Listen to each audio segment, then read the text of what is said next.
Hi everyone, delonewolf here and welcome back to the Sunday Recap, my weekly vlog where I talk a bit about my last week in games, and as always we'll start with EVE Online, which has been a pretty normal week for me in EVE Online, playing a little bit every day. We got a couple of days with the skilling spree, where you just have to go out there, grab a couple of NPCs and you get some free skill points, so we definitely did that. A couple more trips to Jeddah as well, just to take a look at what's happening on the market there. Haven't really spotted great opportunities just yet, and especially if you follow EVE Talk, you know that to my surprise we are actually looking at another lower price point, lower range for both the advanced moon materials and the Take 2 ships, which is where I've been placing a couple of bets. And someone in fact already mentioned in the comments from EVE Talk that in all likeliness we might see even lower prices for Take 2 ships because of just generally low activity in the game, which is definitely true. Of course, demand is driven a lot by how active players are, and at the moment there's not a lot of demand, so may have been a little bit early on some of my purchases, and it makes me a little bit hesitant to go even further into some of these trades, although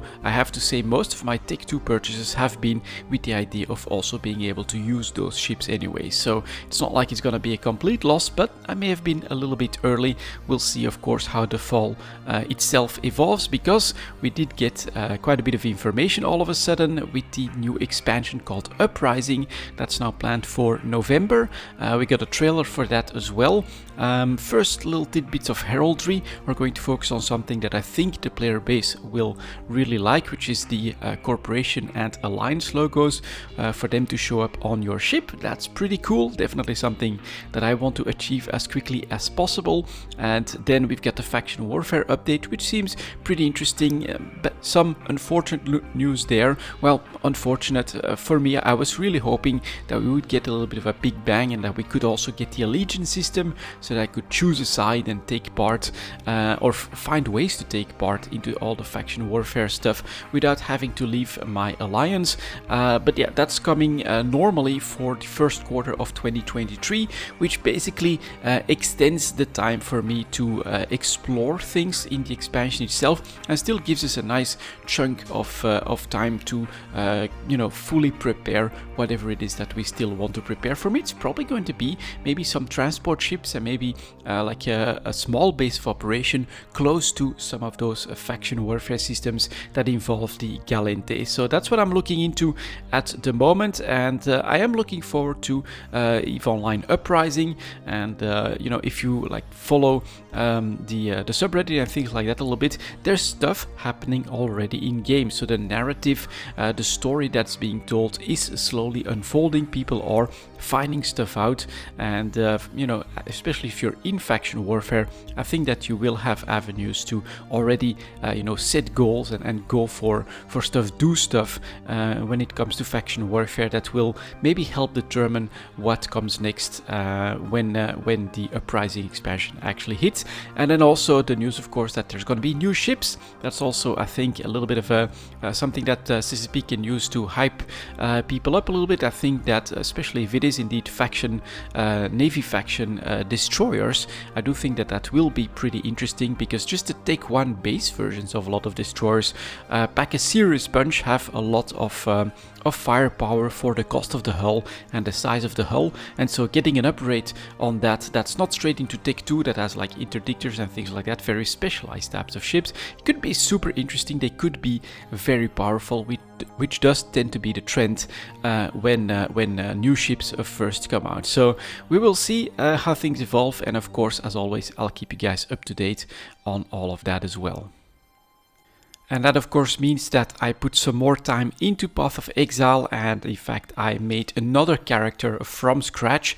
This time really pushing the passive playstyle was my thought on this build. I think it's pretty good. It's clearly lacking in defenses, but I have to say going for an elementalist, focusing on the golem nodes in order to just go massively into the carrion golems, and then having physical damage minions, just try and get a very passive setup, has been an absolute blast. I'm now dual wielding I'm not sure, a clay shaper or something like that, that gives +1 to the amount of golems that you can summon, and gives massive physical boosts as well to, I think, your golems, which is perfect for the carrion golems, that then now I think have increased buffs to the other minions, so all of them basically hit very hard. And you know, being an elementalist doesn't give really extra bonuses, but that basically means that I could go that passive playstyle. So on the tree I've got a couple of aura mastery stuff or aura stuff, so that I can actually get the resistance one, so that I'm immune to elemental ailments, but then also the big 50% one that makes nearby enemies far more vulnerable to physical attacks. I'm also using a banner, that's another like 10% when you buy that level 1, not exactly sure how high that goes. And then for my active spells, all I really do is do Curse and use Predator to sink all of my carrion golems on some of those big targets. And I have to say, it's pretty damn cool to see those super aggressive, because I'm actually also using the aggressive passive in a 6-link for those carrion golems.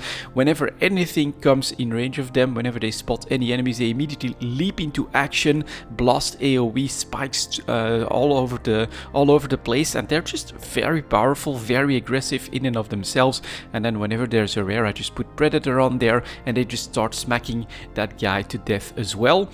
So they're on the 6-link, and then what I've done a little bit differently is that I'm now also making my Spectres offensive in their own 4-link, and then my zombies are defensive, so they can actually taunt stuff away from me. And I've basically got a neutral animate guardian that I'm using to buff and debuff, so I've got a plus 50% damage for allies helmet, but then I also have a mace that slows down enemies around him, and I got a couple of other things that I think can just be nice little debuffs if we have enemies that come too close to me. The animate guardian should have a pretty big impact on them as well.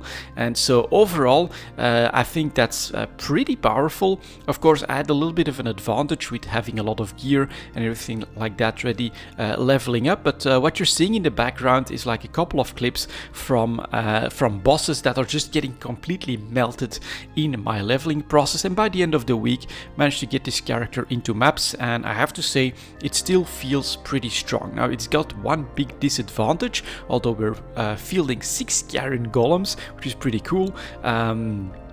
The problem is that, you know, any other ascendancy at this point, you know, the final one, I don't see anything that's useful for my current build. So there's definitely like going to be a problem end game, both with the utility of everything in the ascendancy class, and then my defenses, right? I went a little bit hybrid, basically got both life and energy shield, and I've got some resistances, immunity to corrupted blood, decent chaos damage resistances, but anything big that accidentally blabs me is probably going to get on top of my character pretty quickly. But yeah, I can stay in the back line with this build, which is pretty cool. I can just run around from any danger. All I have to do is cast a curse, cast a predator, and that's really it. Then I'm good for like 10 seconds, and most stuff does tend to die easily within those 10 seconds. So absolutely enjoying Path of Exile at the moment, although there's still quite a few complaints and things like that on the league. I think I'm enjoying it because I'm letting my altitis just get the better of me, and I'm not too worried about getting the uber bosses or anything like that. I'm just trying to have fun, trying to make cool characters the way I enjoy them, and that's exactly what you're seeing here, for instance, with like probably my most passive build that really does clean up and melts bosses pretty well, up to a certain point, of course. And that was my last week in games, guys. Thank you very much for watching, and as always, I'll see you next time.